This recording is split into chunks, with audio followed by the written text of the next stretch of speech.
Good morning, everybody. It is Thursday, July 4th. Happy Independence Day, I guess, to our friends in the U.S. What do you call it? Happily July 4th is what most people say now, right? Independence Day, I believe. 4th of July. Yeah, happy 4th of July. Of course. All right. Anybody doing anything Fireworks. special? I'm driving. I'm on the road. I'm out of here. Yeah. Where are you going? Heading up as far away from their neighbors to the south. I'm driving up to Strathcona Park Lodge for 4 days away with my family. Yeah. Awesome. Yeah. With the boys too? So it's 4 days away with it's all the Plank boys. So it's my two sons and my dad and me. Awesome. Have fun. Yeah. Wow. Thank you. I'll be writing offers on all the properties. I'm leaving, and I literally have like 4 people wanting to write offers this weekend. And so Josh is my business partner is going to be very busy. Yeah. Okay.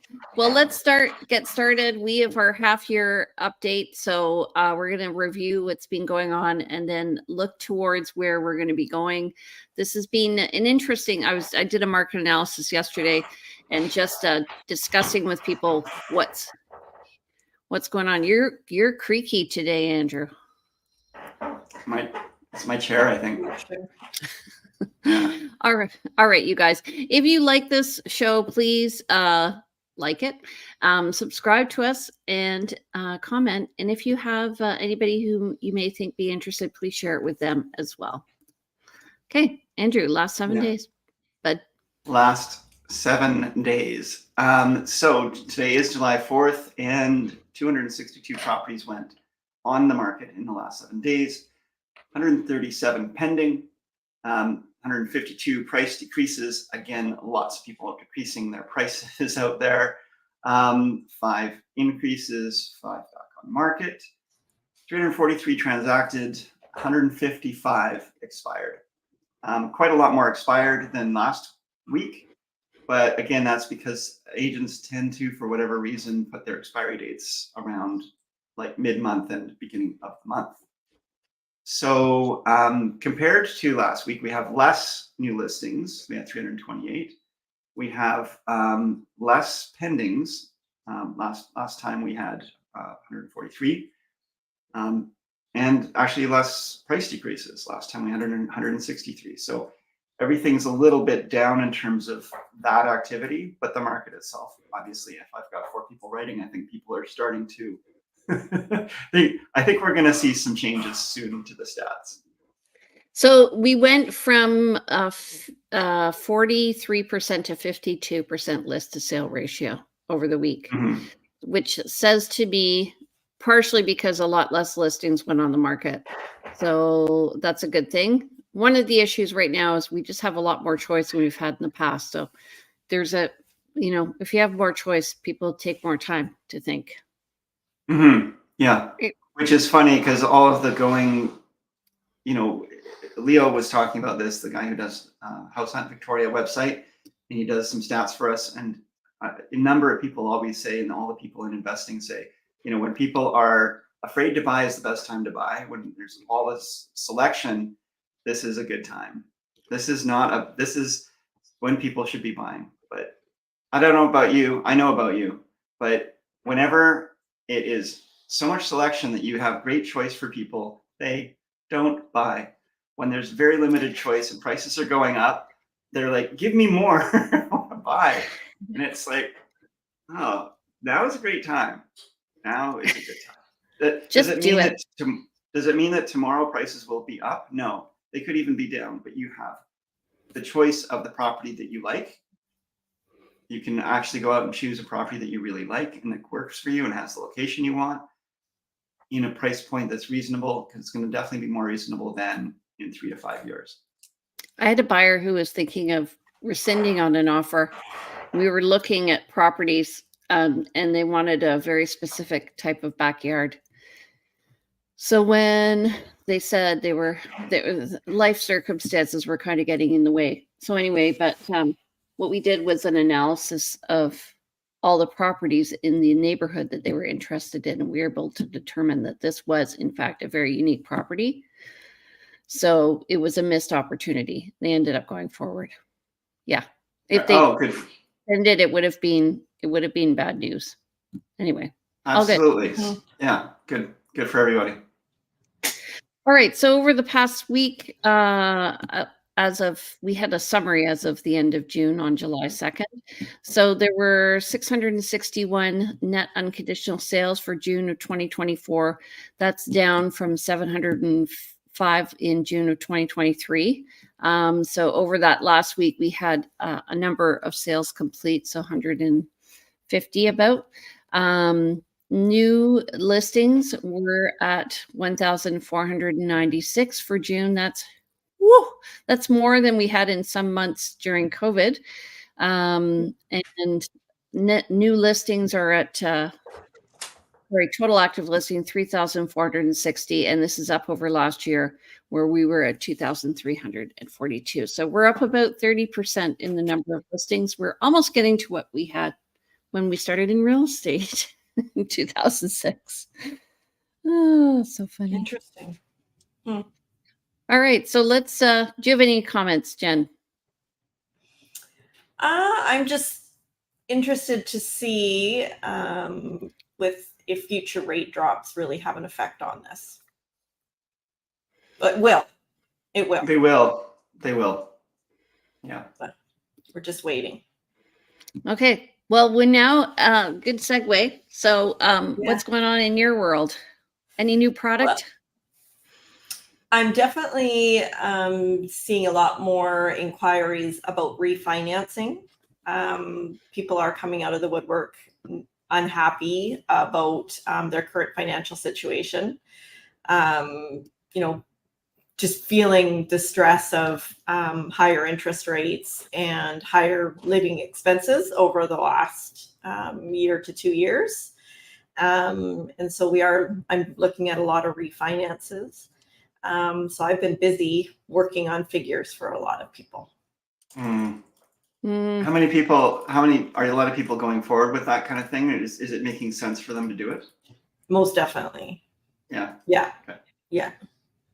Yeah. It as people, tied to that, we've got such a high percentage. So many people's mortgages are coming up for renewal. Over, now going into the next 2025, that it is making sense. People are at the end of their terms and needing to consolidate debts or setting up a line of credit until their mortgage is up for renewal. Right. So doing something in the interim. Jen, I heard a stat recently, and maybe you've heard it too. It was something to the effect of, I think, for every dollar, it had something to do with the dollars of the Canadians are owing. For every dollar in equity, there's like $1.75 in owed money or something like that. Do you know the one I'm talking about? I hope. In the States, I think I've seen that. Is that what you're? Okay. I thought it was Canadian. It was referred to as a Canadian one, but it's, apparently we are. Okay. We have a very heavy debt load here in Canada right now. Yes. Yeah. Because it's interesting when I see people's like car loans, for example. You go and you get a car loan, that payment can easily be $800 a month. And that used to be a mortgage payment. And it's, right.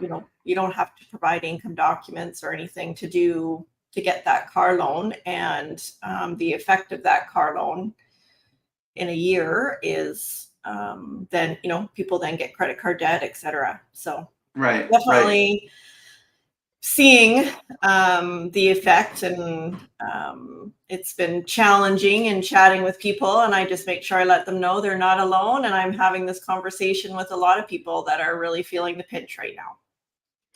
Okay. Yeah. Okay. Well, that's good to know. And thank you. Yeah. Mm-hmm.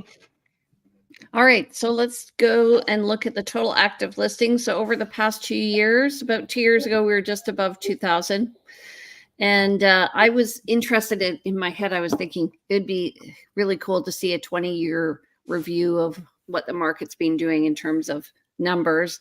So we're up over 3,400, and this has been the highest where we've been. There are seasonal, of course, fluctuations, and we're getting to what is normally the top of the market in terms of numbers for the year. So this isn't unexpected, but still higher than normal.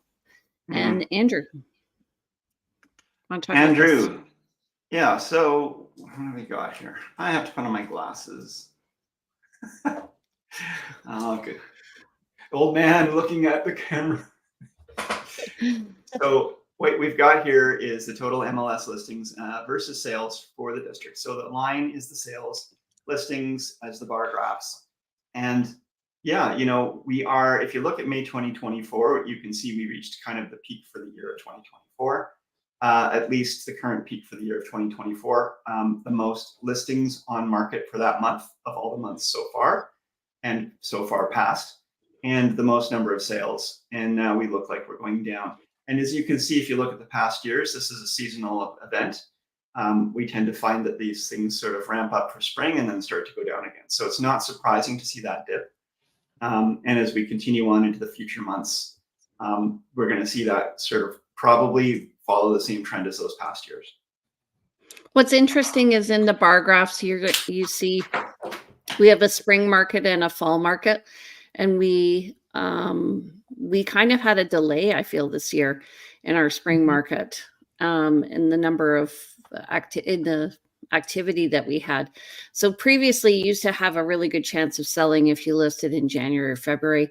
This year it's been pretty steady, the average maybe like 30%. So we're really in, we're actually going to see that on the next graph. We're going to see that over the over the past few months, it's been fairly steady around 30% list to sale ratio. So we've been at the bottom of a seller's market, on the cusp of a balanced market, and now we're moving more into a buyer's market as we have more listings come online.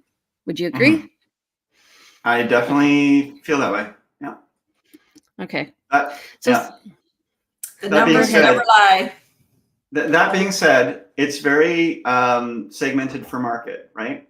So houses under $1 million, really hot, multiple offers for anything decent, especially if it's got a suite. And then, you know, condos downtown, you know, tumbleweeds. So it's definitely market segmented. And there's certain areas where there's a lot of heat, and there's other areas that it's just not as much happening. Yeah, I think if you're looking for a house with a suite under 1.2, you're going to see a lot of activity. I kind of feel too, I mean, generally we see this when the market is really tight, people start looking further afield to where their money goes farther, and there's more selection. So historically, if people have started looking for a house in the downtown core, in the core areas, and then decide, well, I'm not finding it, so I'm going to go look in Langford, Colwood area. I'm not finding it there, I'm going to go look in Sioux or Duncan, right? And so people start to go out into those markets, and those markets start to heat up. Yep. Yeah. But I think because we have a lot of selection now, those markets are a little bit less, yes, they're compressing a bit. They're not as active. So you're going to find with this higher selectivity, the downtown market or the core market, I'm not talking downtown Victoria, but core areas of Saanich and Oak Bay and Esquimalt and Victoria, they're the ones that they're going to continue to have heat on them. Whereas the West Shore, a little bit less. It's still good out there. It's a great place to live. Yeah. So the way I explain it is, it's kind of like a flame. So you have the flame close to the center of town, and then it goes out and up.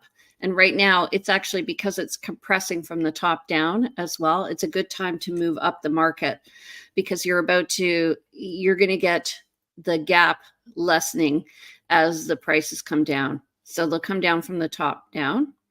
And then when the market rebounds, you're going to have that much more equity. So you buy now, and then when the market rebounds, your value is going to go up exponentially. So it's a good time to actually trade up in the market.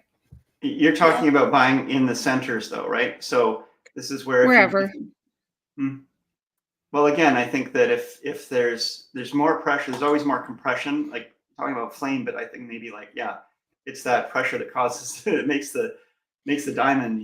In town the pressure is there. Out of town there's less pressure. So when more buyers do come into the fold, that's where the prices go up most quickly. Is in those centers where there's more chance of pressure. So it's interesting what you're talking about, submarkets. I'm used the term a few weeks ago. I can't remember it. But anyway, I've been watching the market in Mill Bay because I've had a listing there this year and another listing's coming up. And there's this very specific house that is attracting a very specific buyer. So all the people who have kids going to the private schools up there, and under 1.5, we're seeing a lot of activity. Over 1.5, we're not. But those houses are like selling quickly. It's really interesting, considering, I know what you're saying. And I've had a client who moved from downtown Victoria to the Highlands a number of years ago. And I said, the value of your house is going to increase more in the city than it will in the country, which was the reverse during COVID. So right. I don't know. I don't know. We assume we know. We don't know. Who knows?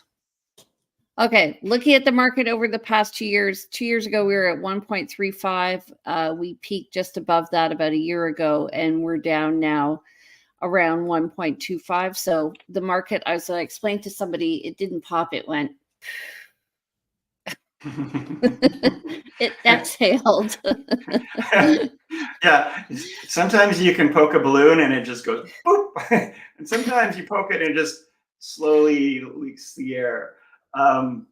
This is not this graph does not move. It's not moving around a significant amount. Yes, there was some ups and downs here, but overall it's a pretty flat, maybe almost a slightly up, even though we're down over month, May to June.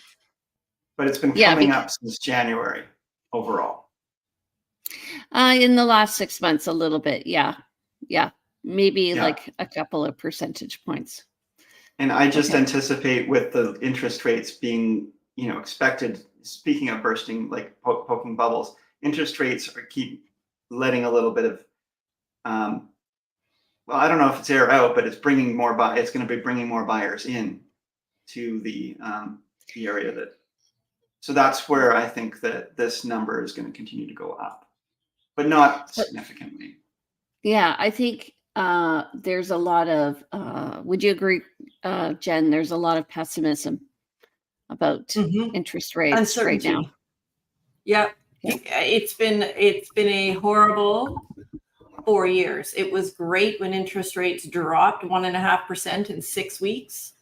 And that's the last time we had a really late sort of a summer market after COVID or during COVID. And people are very uncertain and not trusting what's going to happen.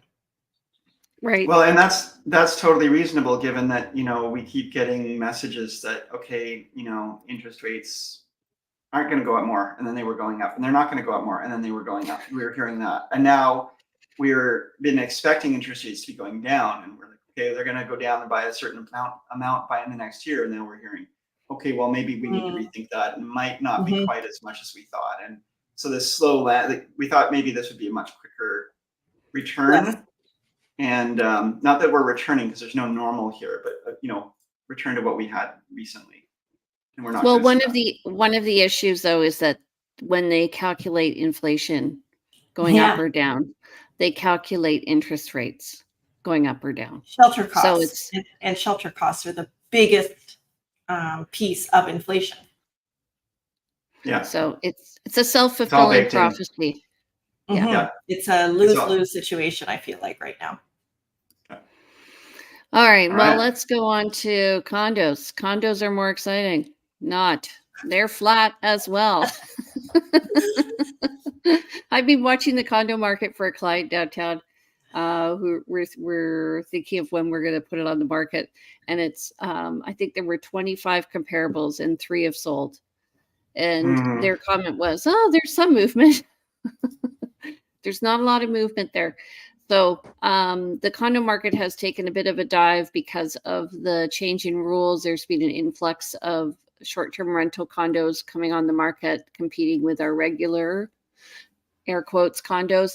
So this has flattened out the market. Generally, those condos the short-term rental condos used to lift the market up because they were a great source of revenue. And of course, now that's gone away. So. Yeah, there was a market for those. That market has disappeared. People paid a premium for those.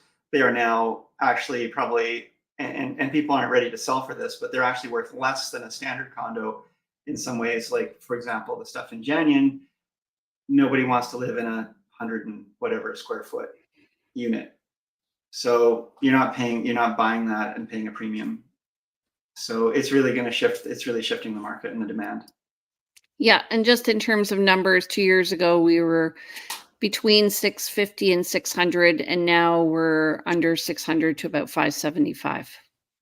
So, alrighty, row townhomes, Andrew. Yeah, so I mean, again, this jumps around a lot more because there's more variety in pricing on townhomes, age, size, so forth. What is a townhouse? But that being said, if you sort of take out the dips and the bumps, we've been relatively steady around the $800,000 average. And we kind of reached back to that point. But, there was a point where early on we were up almost at 950 average price. And there's been lower points like January 2023 where the average was almost, just over 650. That's quite a spread. But again, it's sort of sticking around that 800 point. And again, it really is dependent on, what's on offer that month for townhouses. Yeah. And speaking of which, I have a townhouse or condo. I don't know how you characterize it, but it's a walkout. It actually does qualify as either on Vancouver, which is a great deal. Anyway, 700 square feet. All right. This is one of my favorites here. Go, girl. Okay, so looking at single family in Greater Victoria, there are 325 units sold sold in June of 2024, and this is up a 5.5% over last year. The average is single family homes 1271.792, and this is down 4.8% over last month, and pretty much even with last year. The median's at 1,176,500.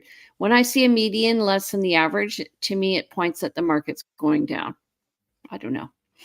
Last month, we were at an average of 1,336,000. For May, and then in June, 1,274,000. So there we go.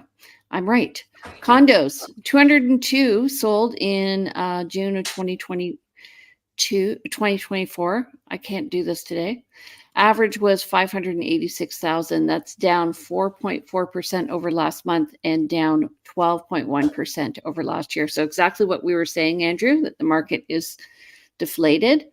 I'll just hop over to last month. We were at 613, so definitely down. And last year, our average was 668. So almost a $100,000 decrease. Row townhomes, 81 sold. The average was 793,000 for June of 2024. That's down 5.2% over last month and down 5.1% over last year. So the average for May was 836,000. The average for June was 836,000 overall. Interesting in 2023. And that's about it. That's all I want to focus on this. So interesting, though, condos specifically have been hit pretty hard. Okay. Makes sense. Yeah, okay. Totally makes sense. So any other issues you guys want to talk about in the market that you're noticing? Well, as I said, my phone's been blowing up. Lots of people calling, lots of people wanting to buy and make offers. Things are starting to happen for me. And I assume it's happening for others as well in the marketplace, but definitely, like I was out showing condos last week, and of the condos I was trying to show, half were under contract. And so that's been a change, and again, we were just saying that condo market's slow, and yet for that segment of the condo market, when, and my clients were like, well, the condo market's slow. And I was like, yes, it is, but we can only see half of these properties because they're all under contract. So something's happening right now. Were they 2-bed, 2 baths? Yeah, they were. And that's definitely a really hot marketplace. I mean, let's not say hot, but it's one of the more desirable segments. Yeah. So 2-bed, 1 bath, folks. A lot of people want 2 baths. 1 bed is just, the difference in price you pay between a 1 bed and a 2 beds just is much better value for the difference you'd be paying. So, and the reason why they want it is because they want a roommate. They want some supplementary income, I think. Usually. Or space, or if you've got a little more money, you want space for guests, or you want an office, or all these things. There's a lot of reasons why you would want 2 beds, and then the 2 baths thing as well. A lot of people don't want to. They want their own private bath plus the public bath that they can keep their bath. They can keep their bath dirty. One thing that I've noticed as a trend is the poly B is starting to come up more and more. So we're seeing plastic piping from the 90s that's now insurers are starting to demand that something be done about it. So there are a number of condos downtown that have poly B that, and the issues with them is that they spring a leak sometimes.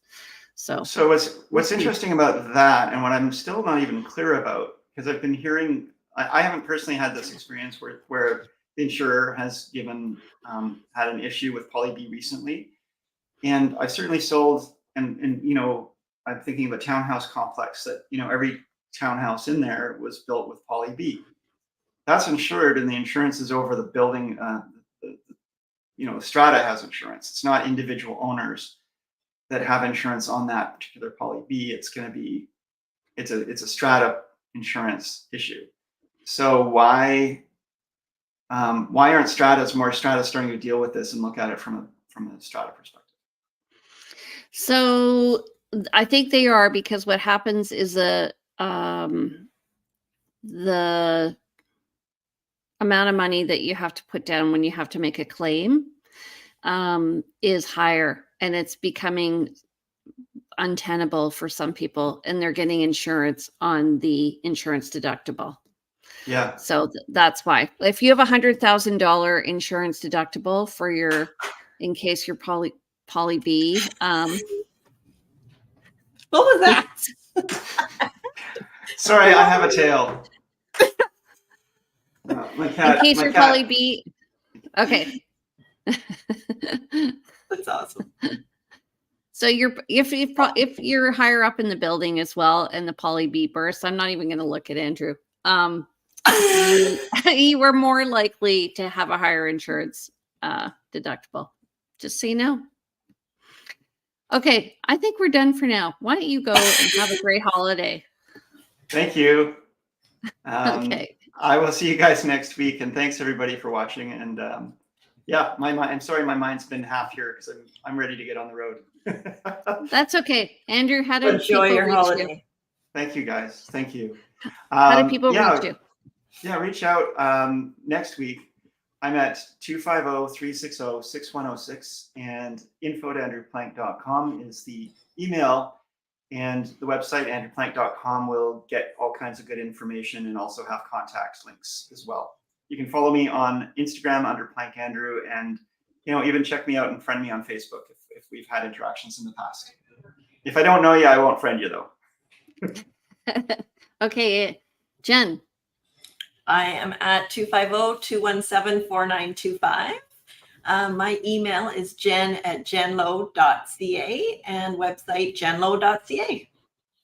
Awesome. If you want to reach me, I'm Jane Johnston with the Briar Hill Group. My number is 250-744-0775. My email is briarhillgroup@gmail.com.